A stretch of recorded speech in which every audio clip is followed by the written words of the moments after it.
খয়বরের যুদ্ধে যখন খয়বরের যুদ্ধ শুরু হবে, আল্লাহ নবী, বিশ্ব নবী, দয়ার নবী, রাহমাতুল লিল আলামিন হযরত আলীকে ডাকলেন, বাবা আলী, তোমাকে সেনাপতি করলাম। হুজুরের চোখে অবস্থা খারাপ। আল্লাহ নবী ডেকে পাঠালেন, বাবা আলী এসো। হুজুর, আমার চোখ খারাপ হয়ে গেছে, চোখে ডিস্টার্ব হচ্ছে। আল্লাহ নবী ডাকলেন, বাবা আলী এসো, বাবা এসো, আমার পাশে বসে যাও। খয়বরের যুদ্ধে যাবে বাবা, তোমাকে প্রতিনিধি করে পাঠাবো। আল্লাহ রাসূলের কাছে বলেন, ইয়া রাসূলুল্লাহ, হাবিবাল্লাহ, আমার চোখে বড় দরদ। আল্লাহ নবী থুকু বড় নিলেন, মুখে থেকে থুতু নিয়ে নিয়ে এমন করে আলী দুই চোখে এমন করে প্রলোভ দিলেন, মালিশ করে দিলেন। সাথে সাথে সাথে হযরতে আলী রাদিয়াল্লাহু তাআলা আনহুর চোখটা ভালো হয়ে গেল। কি বরকতওয়ালা নবী, কি মুজিজা!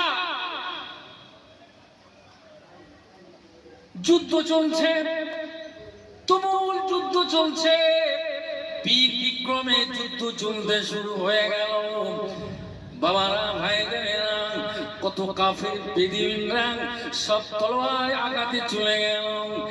আলী রাদিয়াল্লাহু তাআলা আনহু আলীর কথা শুনলে সবার মধ্যে একটা কম্পিত হয়ে যেত, ভয় পালিয়ে যেত।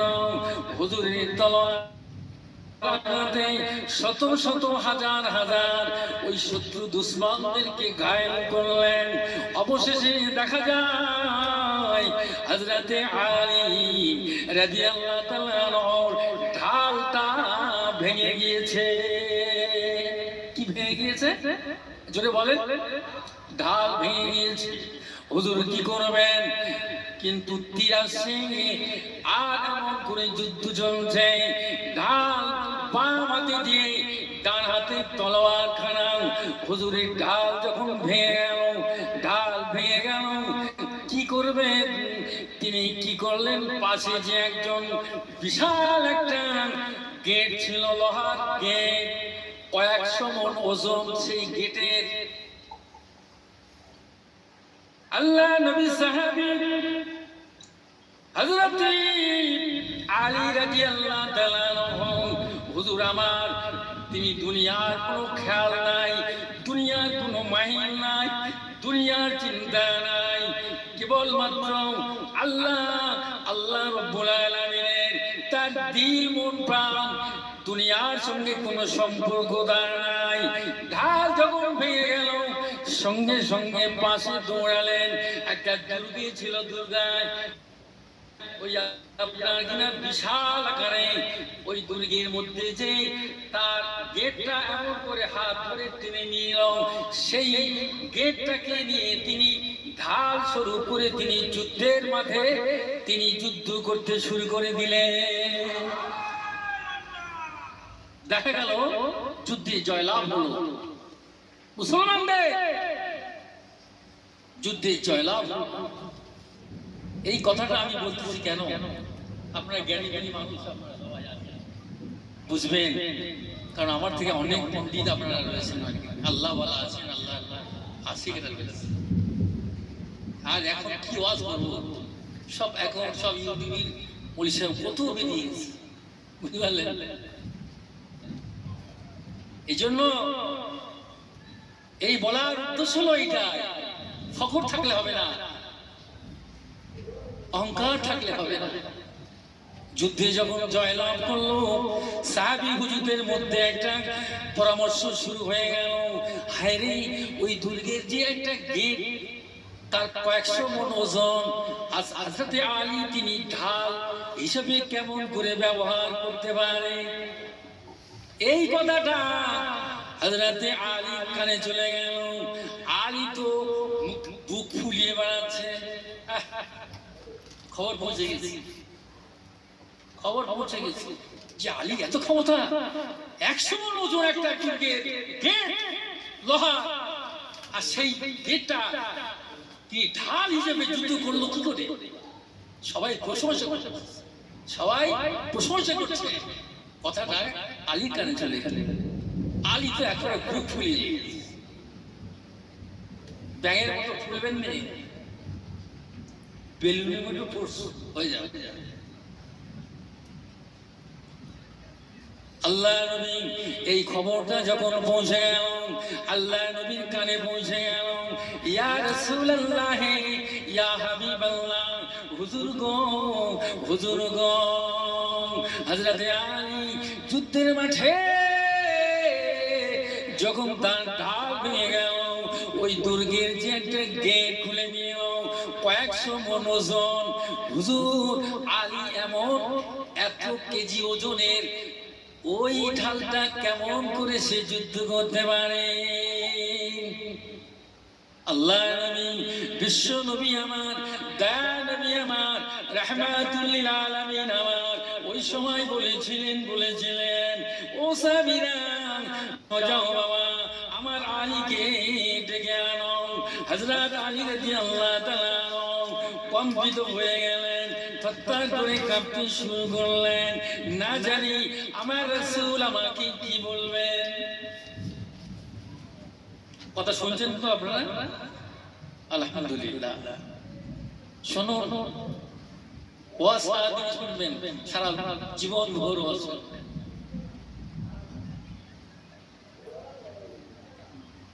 তো আমার ভাইয়েরা, যুবকেরা, জওয়ানেরা, তরুণেরা, পর্দানিশী আমার মা ও বোনেরা, অ্যাটেনশন প্লিজ, লক্ষ্য করুন, আপনারা উপলব্ধি করবেন। আল্লাহ নবী বললেন, ও ও আলী, ও আলী, তুমি যেই গেটটা যুদ্ধের মাঠেতে তুমি আমার ঢাল শরীফ করে ব্যবহার করেছিলে, ও আলী, তুমি এই গেটটাকে একবার তোলার জন্য চেষ্টা করো, গেটটা একটু উঠাও না দেখি। সুবহানাল্লাহ। আল্লাহ নবী যখন বললেন, এই কথা বলার পরে কিন্তু 100 মণ ওজন, ওই গেটটার পাল্লাটা 100 মণ ওজন, এক হাত দিয়ে ছাড়িয়ে দিয়ে যুদ্ধের মাঠে জয়লাভ করেছিলেন। জুড়ে বলেন আল্লাহ নবীর মধ্যে। ওই সময় নবী বললেন, আলী রে, ওই গেটটা তুমি একবার উঠাও। হযরত আলী চলে গেলেন। এই কথাটা জিহাদের মাঠে হচ্ছে, আলী চলে গেলেন, আলী গিয়ে চেষ্টা করতেছে, কিন্তু না না না না, এত চেষ্টা করে ওই গেট আর তোলা সম্ভব হলো না। কি বাবা আলী, তুমি এই গেটটা নিয়ে তুমি ঢাল ছুরি ব্যবহার করলে জিহাদের মাঠে, আর তুমি সেই তুমি দরজাটা তুমি তুলতে পারছো না, কি ব্যাপার? ইয়া রাসূলুল্লাহ, ইয়া হাবিবাল্লাহ, হুজুর গো, বেয়াদবি মাফ করে দেবেন, হুজুর বেয়াদবি মাফ করে দেবেন। এটা আমার শক্তি নয়, এটা আমার কোনো কেরামতি নয়, এটা আমার কোনো বুজুর্গি নয়, এটা সম্পূর্ণ আল্লাহর মেহেরবানি। এবং আল্লাহ, ইয়া রাসূলুল্লাহ, আপনার একমাত্র দোয়া। ধরে বলেন না সুবহান। আপনার কারিশমা। আল্লাহ নবী ওই সময় বলেছিল, ও বাবা আলী রে, যখন কোনো মানুষ কাজ করে, এই ছোট ছোট কাজ করে, ওই ছোট ছোট কাজের মধ্য দিয়েও কোনো মানুষ কিন্তু সেটাকে পরিষ্কার সম্পূর্ণ সমাধান করতে পারে না। অতক্ষণ পর্যন্ত ওই ছোট ছোট কাজ, ওই ক্ষুদ্র ক্ষুদ্র কাজের সঙ্গে আল্লাহর বৃহৎ কাজ, ওর সঙ্গে আল্লাহ যোগ করে দেয়, তবে তোমার কাজটা সম্ভব হয়। এই জন্য আমার পুফিদা হুজুর কেবলা বলতেন, সাবর শরীফুর রহমতুল্লাহ আলাইহি, তিনি বলতেন এই কথা, কাউকে ছোট মনে করো না, কাউকে তুচ্ছ তাচ্ছিল্য মনে করো না। আমার ওয়াজিনটা হলো ওলি আল্লাহদের একটা অঙ্গ প্রত্যঙ্গ। আল্লাহর ওলি পাক জবানের কথা আমার এখন খেয়াল আছে। হাফেজ ইউসুফ রহমতুল্লাহ আলাইহি হুজুর তিনি অনেক কথা আমাকে বলেছেন এবং আমরাও শুনেছি হুজুরের পাক জবানের কথা, যে হাক্কানি আঞ্জুমানের যত ওয়াজিন আছে এ হলো এক একটা ফুলের এক এক খুশবুদা, এক এক ফুলের এক এক ঘ্রাণ এখানে আছে। সুতরাং দেখে হাক্কানি আঞ্জুমানের ওয়াজিনদের ওয়াজ শুনতে শুনতে মনে হবে আরেকটু শুনি, আরেকটু শুনি। এক এক রকম বয়ান বক্তব্য শুনিয়ে দেন। এই একমাত্র কারিশমা, একমাত্র আল্লাহর ক্ষমতায়। জোরে বলুন আল্লাহর। তোমার এই কাজের মধ্যে দিয়ে আল্লাহ বৃহৎ কাজ সংযুক্ত হয়ে যায়, সাহায্যকারী হিসেবে আল্লাহ পাক তাকে হেফাজত করেন, সাহায্য করেন বলেই সেই কাজটা আপনার এত বৃহৎ কাজ পরিণত হয়ে যায়। বুঝতে পারলেন? আর আমরা সব আবল বাবল কত রকম কথা আমরা বলে থাকি, কিন্তু না, এখানে হিংসা নেই, বিদ্বেষ নেই, সব এক জায়গায় বসো, সামিয়ানার তলায় বসে যাও। এই মজলিস এমন একটি মজলিস, মুতাবারাক কোরআনী এবং নূরানী মজলিস। এই মজলিসে বসলে কি হবে? যারা আল্লাহ ওয়ালার মজলিসে বসে যায় সে তখন সে মানুষ আর মানুষ থাকে না, সে আল্লাহর নূরে নূরান্বিত হয়ে যায়। বাবাজি ভাইয়েরা, এ যুবকেরা, জওয়ানেরা, তরুণেরা, আমরা সব চাষিবাসী মানুষ, ধান চাষ করেছি রে মামা। ধানের মধ্যে যেমন আগড়া থাকে, চিটা থাকে, যতই হাওয়া দেন না কেন কিন্তু ধানের সঙ্গে চিটা থাকবে।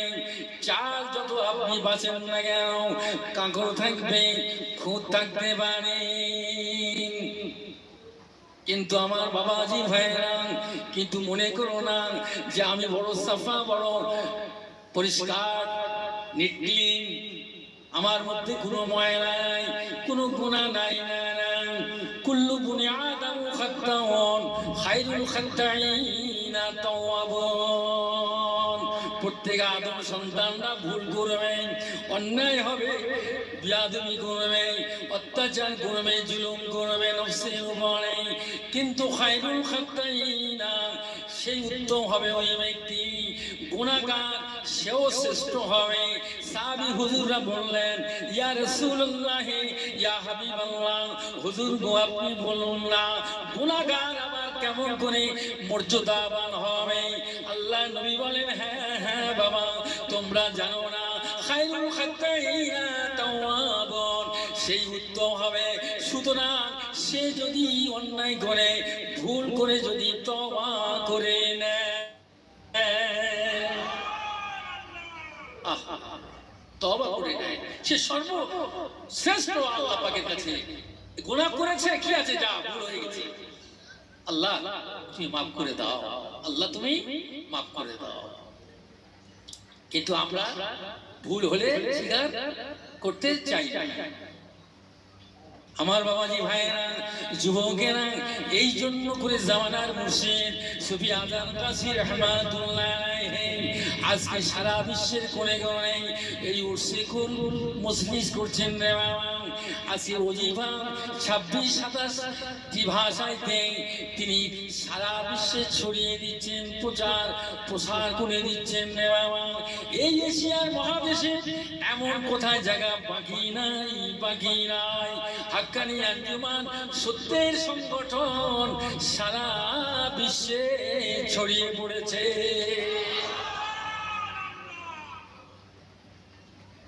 যে ওজিফাবে, যে বয়ান শুনে, কোরআনের কথা শুনে, হাদিসের কথা শুনে তার মনটা নরম হয়ে যায়, তার মনটা ফিরে আসে।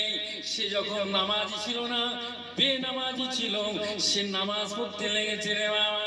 হারাম খেত, হারাম ছেড়ে দিয়ে হালাল খাচ্ছে।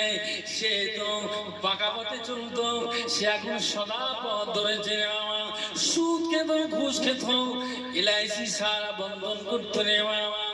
যখন এই কথা শোনার পরে তার দিলটা তবদীল হয়ে গেল, পরিবর্তন হয়ে গেল।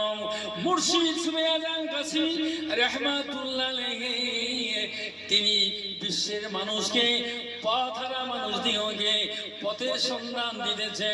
জাহান্নামী মানুষদিগকে জাহান্নামের জান্নাতি মানুষ বানিয়ে দিচ্ছে। আমার ভাইয়েরা, সিরাতুল মুস্তাকিম, ইহদিনা সিরাতাল মুস্তাকিম, সরল পথ হলো ওই মুস্তাকিম, যার ডেস্টিনেশন হলো, গন্তব্যস্থল হলো জান্নাতুল ফেরদাউস। সবাই আমরা চাই, এই জোরে বলেন চাই কি চাই না?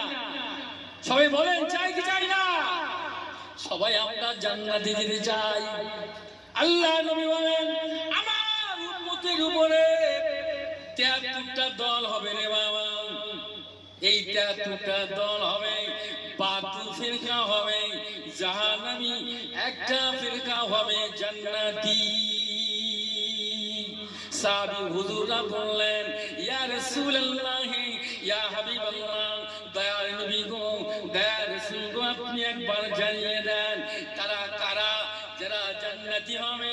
একটা দল যারা জান্নাতি হবে, আর বাকি 72টা জাহান্নামী হবে। ইয়া রাসূলুল্লাহ, হুজুর আমরা জানতে চাই, হুজুর বলুন। আল্লাহ নবী সবাই বলেছিলেন এই আমার সাহাবীরা, এ আমার অনুচরেরা, তবে শুনে রেখে দাও, জেনে রেখে দাও, 72 ফিরকা জাহান্নামী, অবশ্যই জাহান্নামী। কিন্তু একটা দল, একটা ফিরকা, একটা জামাত হবে জান্নাতি। মান আনা আলাইহি ওয়া আসহাবিহি, আমি নবী রাসূলুল্লাহ যাতে আমি কায়েম আছি, আমার সাহাবী কেরাম, আমার তাবেঈন, তাবে তাবেঈন, আমি আমার আদর্শ মতো, আমার আকীদা মতো, আমার আদর্শ মতো যারা জীবন যাপন করবে, আল্লাহর হুকুম মতো বিধান অনুযায়ী যারা চলবে, আমি নবী রাসূলুল্লাহ আমি দ্বীনের উপরে কায়েম আছি, হকের উপরে, সত্যের উপরে কায়েম আছি। আমার সাহাবীগণ তাদের উপরে, তার আখলাক চরিত্রের উপরে, আদর্শের উপরে আদর্শিত হবে। ওই দলটা একমাত্র জান্নাতি দল। সে যে দল হোক না কেন, যে সিলসিলা হোক না কেন, আমি শুধু বলবো না আমারটা জান্নাতি যাবে, না না, কখনোই বলতে পারে না সে যে আমার দলটা জান্নাতি যাবে। আল্লাহ নবী বলেছিলেন আমি ঠিক কায়েম আছি, আমার সাহাবীগণ কায়েম আছে, আমার আখলাক, আমার আদর্শ, আমার নীতিপূর্ণ স্বভাব যাদের আমি, আল্লাহর বিধান অনুযায়ী যারা চলবে, সত্তর দল যারা হবে, যারা শয়তানকে পরাস্ত করবে, শয়তানকে ছেড়ে দেবে, সুদ ছেড়ে দিবে, ঘুষ ছেড়ে দিবে, হারাম ছেড়ে দিবে, ব্যভিচার ছেড়ে দিবে, অন্যায় পরচর্চা, গীবত, গিল্লা, মুনাফিকি ছেড়ে দিবে, একমাত্র আমি নবী রাসূলুল্লাহ আমার আদর্শের উপরে যারা কায়েম থাকবে, একমাত্র সেই দলটাই জান্নাতি দল হবে।